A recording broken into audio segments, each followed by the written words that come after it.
수준 높은 AP 수업, 철저한 GPA 관리, A1 인스티튜트.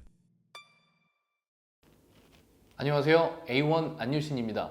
이 디지털 SAT 때문에 걱정을 많이 하시는 분들이 아주 많죠. 제가 그동안 여러 번 설명드리긴 했었지만 아직도 불안해 하시는 분들이 많으시기 때문에 그 불안감을 떨쳐드리기 위해서 제가 계속 점점 더 자세히 설명을 드릴 예정인데요. SAT건 ACT건 간에 우리 대부분의 학생들의 발목을 잡는 것이 바로 이 English 파트였습니다. 그래서 면밀히 분석하는 것이 굉장히 중요한데 결론부터 말씀을 드리자면 이전 SAT, 지금 현행되고 있는 이 SAT와 우리 변화하게 되는 이 디지털 SAT를 비교했을 때 이 디지털 SAT에서 우리 학생들이 분석만 잘 철저하게 되어 있다면 이전 SAT와 지금 SAT에서 잉글리쉬에 대해서 같은 노력을 투입했다고 가정했을 때 훨씬 더 좋은 성적을 낼 수 있는 시험이 이 디지털 SAT이기 때문에 어떤 식으로 이 디지털 SAT의 English 파트를 분석해야 되는지 제가 두 편에 걸쳐서 자세히 설명을 해드릴 예정이라서 오늘은 첫 번째 시간으로 집중해서 시청해 보시길 바랍니다. 자, 지금 디지털 SAT는 미국 이외의 다른 국가에서는 이번 연도부터 시행이 되기 시작했고 미국은 아직 이 Current SAT, 현재 이 SAT를 진행하고 있고 내년부터 디지털 SAT로 변환되게 됩니다. 그랬을 때 이렇게 간략하게 일단 비교부터 해드리면 미국 내에서 이번 연도까지만 진행되는 SAT 같은 경우에는 English 파트에서 Reading하고 Writing하고 파트가 나눠져 있고 52문제, 44문제 각각 65분, 35분 이런 식으로 구성이 되어 있고 Math 같은 경우는 Section 3, Section 4 이렇게 No calculator를 쓰지 못하는 섹션 그리고 calculator를 쓸 수 있는 섹션 이런 식으로 크게 4개의 섹션으로 나눠져 있고 토탈 154문제에 3시간 동안 180분 동안 시험을 보는 그런 시험이었었고요. 디지털 SAT 같은 경우는 Reading and Writing이 섞여져 있고 모듈 1, 2 이렇게 동일하게 27문제씩 구성이 되어 있고 Math 같은 경우도 똑같이 동일하게 22문제씩 모듈 1, 2로 구성이 되어 있는데 다 calculator를 쓸 수 있고요. 그리고 토탈 문제가 그래서 98문제에 134분으로서 두 시험에서 시간적으로 그리고 문제 개수가 이렇게 드라마틱하게 줄어들었기 때문에 당연히 문제 형식도 엄청나게 많은 변화가 있습니다. 그런데 특히 잉글리쉬에서는 엄청나게 큰 변화가 있기 때문에 조금 더 집중해서 볼 필요가 있습니다.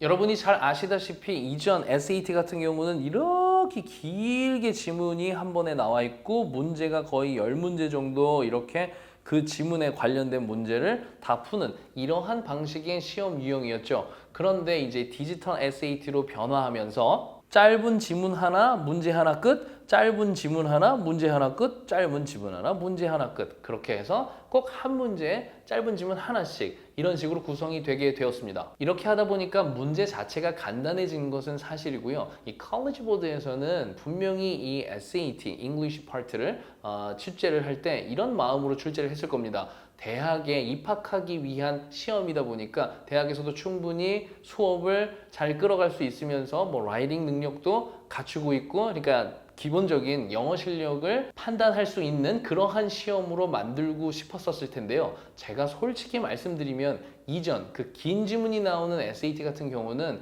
우리 학생들의 기본적인 영어 실력을 더욱더 중요하게 생각할 수 있을 만한 그러한 시험 문제였다고 하면 이 디지털 SAT로 변환하면서 조금 더 전략적으로 변했기 때문에 기본적인 영어 실력이 그렇게 뛰어나지 않아도 분석만 잘하고 준비를 잘하면 우리 친구들이 고득점을 받을 수 있다고 생각을 합니다. 그러니까 결론적으로 말씀드리면 아무리 공부를 좀 해도 예전 SAT English 파트에서는 고득점이 나올 수 없던 친구들이 디지털 SAT에서는 충분히 잘 준비하면 고득점을 받을 수 있다 이렇게 말씀드릴 수 있는데 제가 개인적으로 생각했을 때는 이 컬리지 보드의 이런 정책 방향성이 그렇게 좋은 방향은 솔직히 아니라고 생각을 해요. 왜냐하면 기본적인 영어 실력을 평가하고 이래야 되니까 이전 시험이 그거에는 더 맞다고 저는 생각합니다. 하지만 우리 학생들에게는 더욱더 기회가 찾아온 것이라고 생각하기 때문에 이러한 기회를 최대한 살려서 집중적으로 공략해서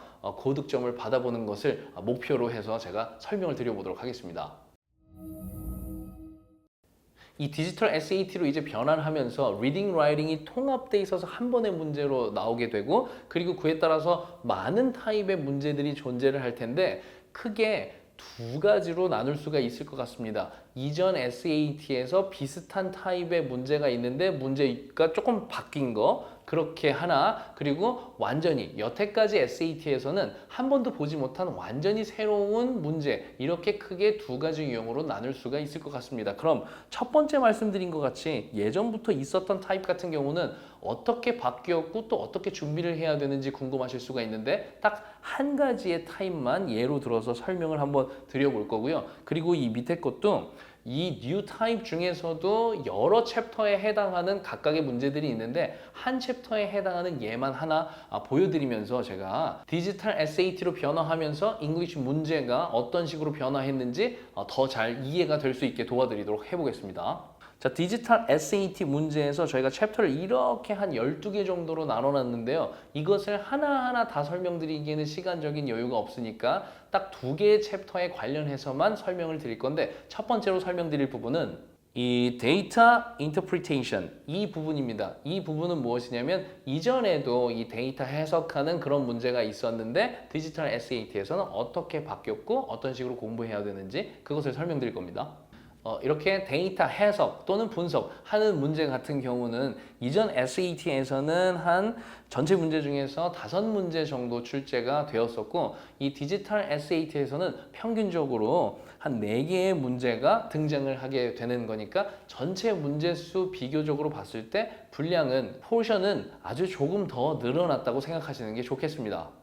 자, 우리 데이터 인터프리테이션 이 부분에서 예전 문제가 어떻게 나왔는지 간단하게 보여드리도록 하겠습니다. 예전 문제 같은 경우는 이렇게 긴 지문에 문제가 이렇게 몇 개 있다고 했죠. 그 중에 어느 한 문제가 이런 식으로 나왔을 겁니다. 좀 더 확대해서 보여드리도록 하겠습니다. 제가 문제를 하나하나 보면서 뭐 하나하나 같이 풀어보듯이 이렇게 설명을 드릴 생각은 없습니다. 왜냐면 그렇게 들으시면 굉장히 지루하시니까. 근데 포인트만 잡아서 빠르게 설명을 해드릴 거기 때문에 끝까지 보시면 분명히 도움이 되실 겁니다. 자, 첫 번째 문제부터 한번 확대해서 보도록 하겠습니다. 지금 이것은 High Income Country하고 Developing Country, 개발도상국이랑 High Income Country랑 인구 숫자를 비교한 그러한 그래프이고 문제를 간단하게만 보시면 그래프에서 봤을 때 이 Developing Country가 High Income Country를 뛰어넘는 시기가 언제입니까? 너무 쉽죠? 자, 보니까 점선이 Developing Country였으니까 요때 뛰어넘지 않습니까? 그럼 답은 1990년 살짝 넘어간 거니까 C가 되겠죠. 이것은 위에 본문을 풀지 않아도 그냥 그래프만 보고 문제만 봐도 아주 간단하게 풀 수 있는 그런 문제였습니다. 그 다음 문제를 보더라도요. 똑같은 그래프를 보고 푸는 문제인데 이것을 제일 잘 설명한 것이 무엇이냐 이렇게 돼 있는데 다른 것들은 보면은 다 답이 아닌데 답만 한번 보고 말씀드리면 이 보시면 A를 한번 보시면요. Developing Country가 그래프가 더 샤프화됩니다. 샤프하게 올라가고 있죠. 그래서 이 문제도 굉장히 쉬웠던 문제입니다.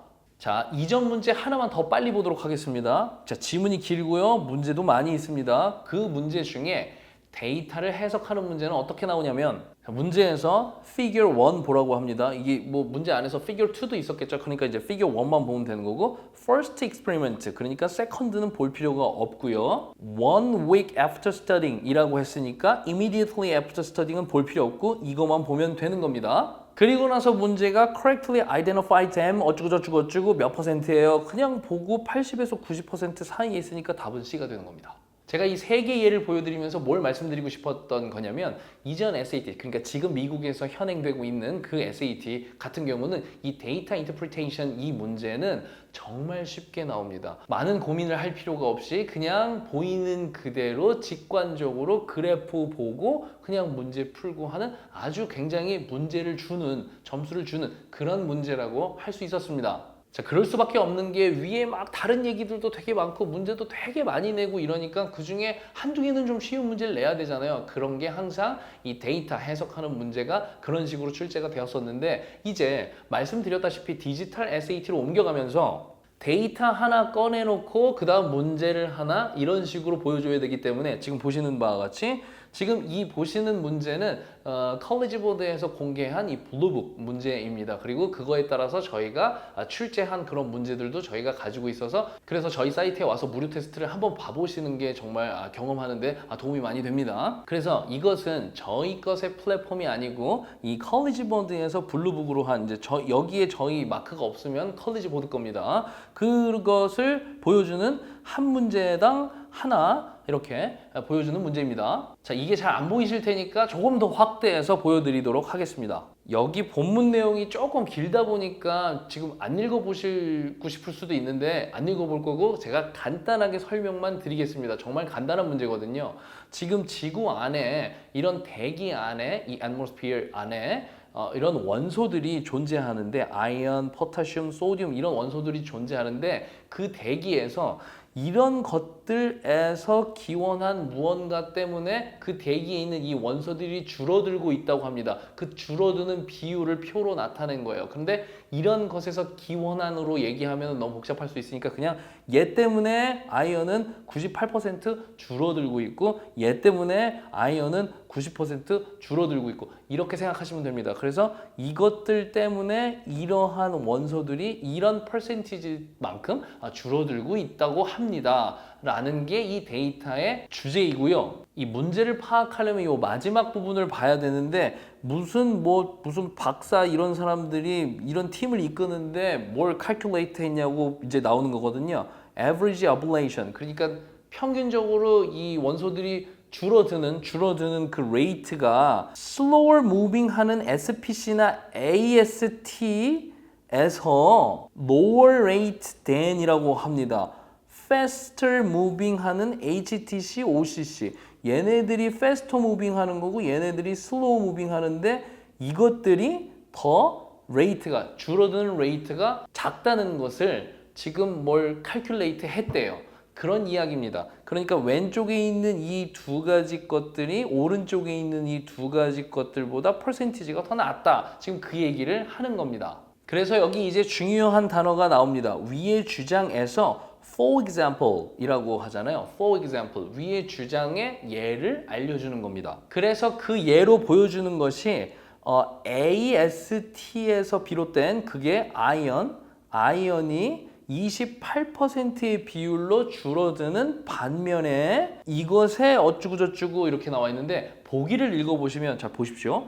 SPC에서 20%, 아이언이 SPC에서 20%, 그리고 소듐이 100%, 아이언 HTC에서 90%, 아이언이 HTC에서 90%, 그리고 D를 봐도 sodium from AST just is 75%, 소듐이 AST에서 75%. 그러니까 이 보기들만 봤을 때는 다 맞는 이야기들이 써 있거든요. 그런데 이거에 부합되게 문제를 풀어야 되기 때문에 위에서 주장한 거에 example, 그러니까 아이언만 관련해서 AST에서 28%인 반면 이런 데서는 이만큼 퍼센트로 높아요. 그 얘기가 나와야지 정답이 되는 거기 때문에 답은 C가 되는 것으로 알 수가 있습니다. 보시면 아시겠지만 어렵진 않은 문제인데 그 이전 SAT 문제보다는 조금 더 어렵다는 것을 파악하실 수가 있죠. 보기들이 다 맞는 말이니까 위에서 주장한 것이 for example 하고 뭐라고 나오는지에 따라서 그거에 상응해서 맞춰서 풀어야 되는 문제입니다. 그러니까 이 데이터만 보고 슬쩍 풀면 안 되고 리딩도 열심히 해야지만 풀 수 있는 문제라고 볼 수 있죠.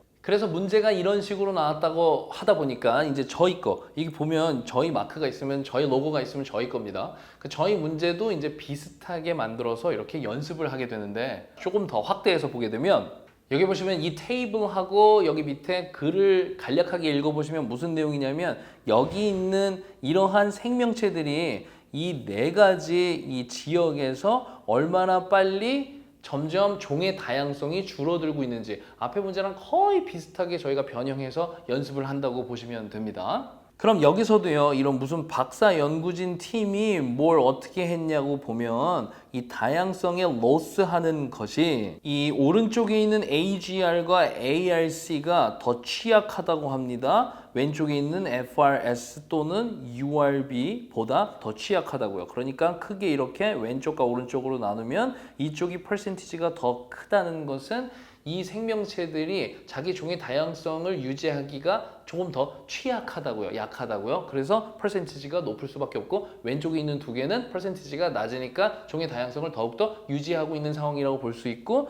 또 예를 들어서라고 나왔으니까 for example 위에 있는 말 그것을 강화할 수 있는 example을 찾아주면 되는 것입니다. bird에서 AGR이 55%였으니까 bird에서 AGR이 55%있으니까 그거보다 낮은 bird에서 20%나 34%를 얘기하는 답이 C가 되는 것입니다. 지금 이 예는 앞에 컬리지 보드에서 보여준 예랑 똑같은 유형으로 한번 연습을 해봤던 것이고요. 또 어떻게 변형이 될 수 있냐면 이렇게 변형이 될 수 있는 것을 보여드리려고 하는데 이것도 역시 저희가 기출한 문제고 확대해서 보시면 이 테이블과 글을 간략하게 읽어보면 뭐냐면 에너지 소스가 있는데 여기 석탄, 석유, 이렇게 솔라 에너지 이렇게 세 가지 종류가 있는데 각각 섹터별로 여기서 섹터는 뭐 레지던셜, 인더스트리얼, 커머셜 뭐 이렇게 나와 있는데 그냥 이제 약자로 이 첫 번째 섹터, 두 번째 섹터, 세 번째 섹터, 네 번째 섹터별로 에너지 소스가 온실가스를 만들어내는데 얼마나 기여하고 있는지, 온실가스를 얼마나 많이 만들어내고 있는지 그 퍼센티지를 나타낸 그런 테이블입니다. 자, 다시 말씀드리면 각각의 에너지 소스가 각각의 섹터에 온실가스를 얼마나 많이 배출하고 있는지 그러한 테이블로 정리하시면 됩니다. 여기도 또 마지막 부분을 좀 집중해서 보시면 이 coal, oil lead to high emission compared to renewable source like solar energy. 그러니까 coal하고 oil 같은 게 이 solar 에너지보다 훨씬 더 온실가스 배출을 더 많이 하고 있다고 당연한 소리죠. 당연히 그러고 있다 이렇게 얘기하고 있는 겁니다. 저희가 원래 문제가 조금 더 복잡하고 어려운데 제가 동영상을 찍으면서 조금 더 쉽게 이해하시기 위해서 문제를 조금 더 쉽게 각색한 점을 감안하셔서 보시면 더 좋을 것 같습니다. 우리 학생들이 푸는 문제는 요거보다는 조금 더 난이도가 있다는 걸 보시면서 같이 따라오시면 좋을 것 같습니다. 지금 이번엔 뭐냐면 여기 있는 이 두 가지가 이 솔라 에너지 소스보다 더 에미션하는 온실가스를 내보내는 그 퍼센티지가 훨씬 더 높다. 그 얘기를 하고 있는 거고 이번엔 for example이 아니고 although 이렇게 나옵니다. 근데 이것도 말만 좀 다른 거지 앞에 문제랑 크게 다를 게 없습니다. 지금 구분을 이렇게 두 개로 해놨고 여기 문제에서 보시면 COM에서 오일이 50%이기 때문에 COM에서 오일이 50%인 반면에 훨씬 더 낮은 이거를 얘기를 하면 되겠죠. 위에서 이 얘기를 했으니까 지금 마지막 문장도 이렇게 대응이 되면 될 것 같습니다. 그래서 답은 D가 될 것입니다. 지금 이 문제도 그렇게 많이 어렵지 않고 쉽긴 쉽게 보실 수 있으셨을 텐데 앞에 그냥 우리 이전 SAT 문제에서 데이터 인터프리테이션 하는 그런 문제 같은 경우보다는 조금 더 생각해야 되고 읽어보고 꼼꼼하게 봐야 되는 그러한 문제였다고 보시면 되겠습니다. 그럼 이렇게 데이터를 해석하는 문제가 지금 제가 보여드린 문제들만 그런 유형만 있는 게 아니고 그 유형 안에서도 좀 이렇게 자잘하게 쪼개질 수가 있지 않겠습니까? 그래서 간단하게만 소개를 한번 해드리면 여기 나온 이 데이터를 가장 효율적으로 illustrate 한 거는 무엇이냐 이런 식으로 물어볼 수도 있고 그리고 어떤 리서처가 이렇게 조사를 해놓은 건데 이 리서처의 가설을 검증하기 위해서 이 리서처의 가설을 검증하기 위한 가장 잘 서포트하는 주장은 무엇입니까? 하는 식으로 묻는 문제들도 유형에 있고요. 자, 그리고 또 어떤 재미있는 문제가 있냐면 어떤 학생이 뭐 이런 컨클루전을 냈는데 그 컨클루전을 weaken 약화시킬 만한 그런 데이터를 네가 찾아서 얘기해봐라. 이런 식의 문제도 있습니다. 이런 식의 문제도 계속 비슷한 유형으로 연습을 하면 우리 학생들이 매우 익숙해지겠죠. 그렇다면 이 유형은 절대 틀릴 수가 없습니다. 지금까지 제가 설명드린 이러한 내용들은 같은 카테고리 안에 있긴 하지만 이전과는 문제 유형이 조금 달라진 것이기 때문에 이런 식으로 유사한 유형들을 가지고 연습을 충분히 해보면 충분히 연습한 만큼 난이도가 하락하는 효과가 있기 때문에 우리 학생들이 훨씬 더 좋은 점수를 받을 수 있겠다는 것이죠. 지금까지는 예전에 있던 유형인데 조금 바뀐 거 이렇게 설명했으면 자, 지금부터는 디지털 SAT에서만 완전히 새롭게 등장한 그러한 문제를 구경시켜 드리도록 하겠습니다. 제가 다음 영상에서도 계속 다른 파트도 이런 식으로 분석을 좀 해서 보여드릴 건데 확실히 디지털 SAT, English and Writing 파트는 이전 SAT랑 문제 유형이 엄청나게 많이 바뀌었습니다. 그렇기 때문에 우리 학생들도 이런 식으로 유형 분석을 해서 이제 공부를 혼자 어떻게 해야 되는지 제가 그 의견을 드려야 하는데 다음 시간에 조금 더 분석을 추가적으로 한 다음에 공부도 앞으로 어떻게 해야 되는지도 자세하게 설명해주는 그런 영상에서 찾아뵙도록 하겠습니다. 그럼 저는 다음 영상에서 뵙도록 하겠습니다. 감사합니다.